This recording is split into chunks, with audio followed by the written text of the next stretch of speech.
American History X, a brutal, raw, and unforgettable film. But what if I told you that behind this critical acclaim masterpiece was a battle of egos, artistic vision, and a director who disowned his own movie? Today we're diving into the drama between Edward Norton and Tony Kaye that made this film's production as intense as the story itself. So let's rewind to the casting stage. At this point, Tony Kaye is brought on as director for American History X, and he got the supervision for the film. He's a perfectionist and he wants everything his way, including who's going to play Derek Vineyard, the lead role. Kaye has his own shortlist of actors in mind, but guess who wasn't on it? Edward Norton. Can you believe it? Kaye didn't think Norton had the right vibe to pull off Derek, a neo-Nazi skinhead with a terrifying presence and a deep emotional arc. Kaye wanted someone grittier, someone who naturally fit the part without needing to transform. But the studio, they had other ideas. At this time, Edward Norton was coming off a massive wave of success. He just wrote Everyone in Primal Fear, his breakout role, and Hollywood was buzzing about him. The studio saw Norton as the guy to bring star power to the project and sell tickets. So they pushed hard for him to get the role. And when I say pushed hard, I mean they basically told Tony Kaye, that is your lead, period. Not exactly a way to kick off a creative partnership, right? Kaye eventually caved, but it's important to understand that this wasn't just a minor disagreement, it set the tone for the entire production. From day one, Kaye didn't feel Norton was his guy, and that frustration, it would only get worse as the movie went on. Looking back, it's wild to think about it. Norton went on to own the role of Derek Vineyard. I mean, he brought his own intensity and emotional depth that's still talked about today, but at that time, Kaye didn't see it, and that initial casting drama planted the seeds for one of the most infamous Hollywood feuds. Alright, so Norton is in, but what happens when an actor and a director don't see eye to eye? Let's talk about that, what went down in the editing room, because that's where the real story really explodes. Well, the movie is shot,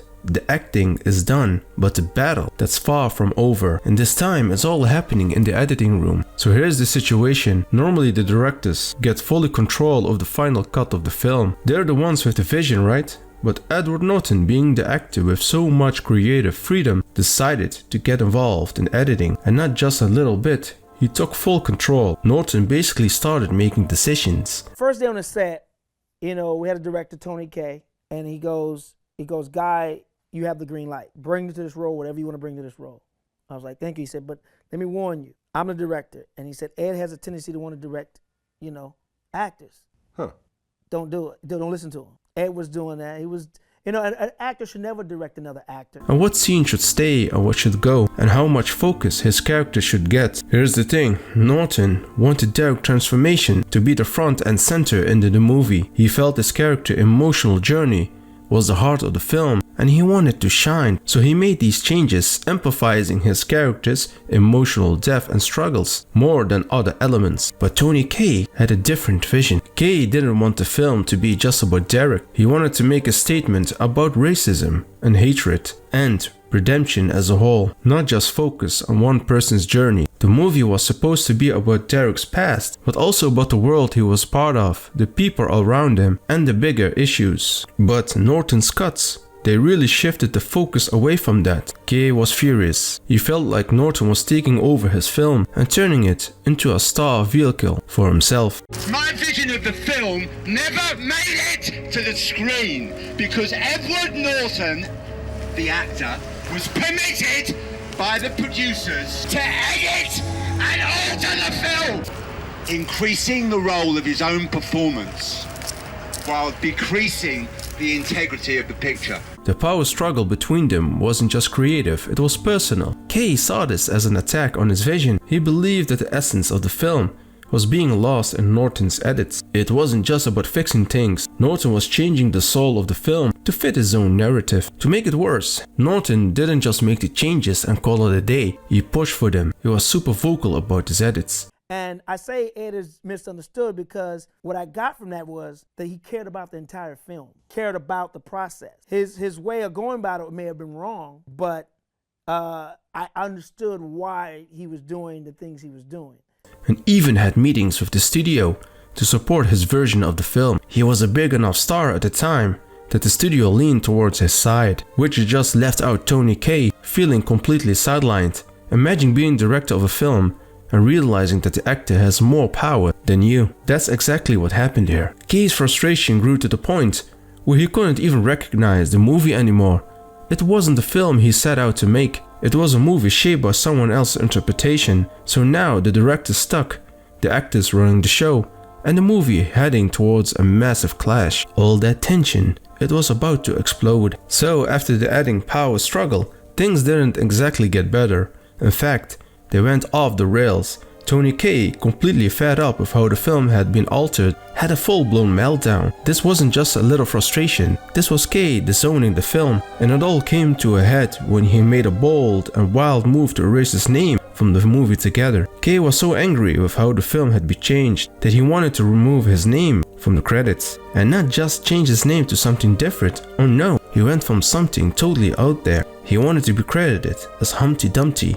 Yep, you heard that right, Humpty Dumpty. The director wanted a completely ridiculous name on the movie, one that would make his disapproval clear to everyone who saw the film. Imagine you're in the theater watching the opening credits roll and bam, directed by Humpty Dumpty. That would have been wild, right? But the reason Kaye wanted to do this was to make a statement about how boldly he felt about the film that have been hijacked by Norton's edits. It wasn't his vision anymore, and he wanted the world to know it. So naturally, he tried to go through with it. But here's the kicker. The Directors Guild of America wasn't having any of it.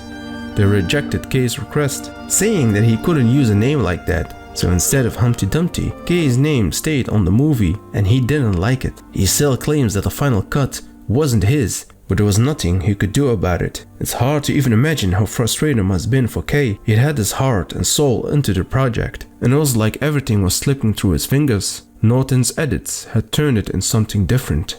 Kaye didn't even recognize it, and the studio was backing Norton's vision.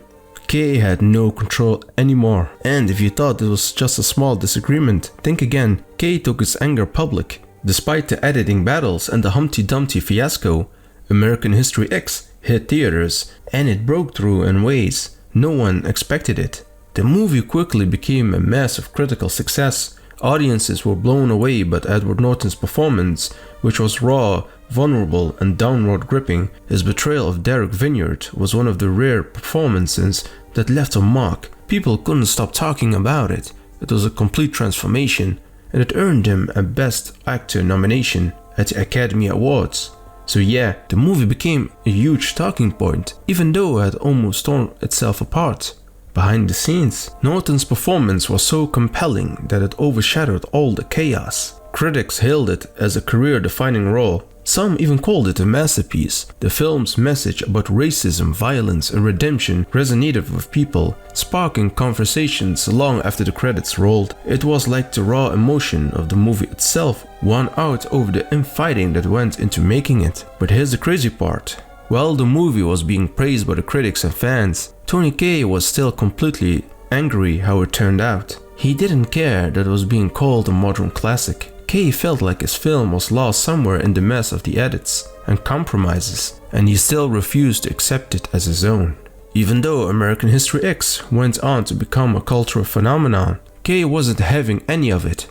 He couldn't bring himself to embrace the film's success because it wasn't his movie. Instead of celebrating the success of the film, he spent years publicly criticizing it, claiming that the movie was completely ruined by the studio interference and Edward Norton's edits. But despite all that, American History still made a massive impact on the film industry. It was one of the most talked about films of the year, and its message about racism and redemption left her imprint on pop culture. It became a must-watch for anyone interested in powerful cinema. But here's the thing, while Kaye was still depressed and losing control over this project, Norton was basking in the glow of his nomination and the film's success. They were both right in their own ways. Norton's vision brought out a performance that defined the film, while Kaye's vision was lost in the process.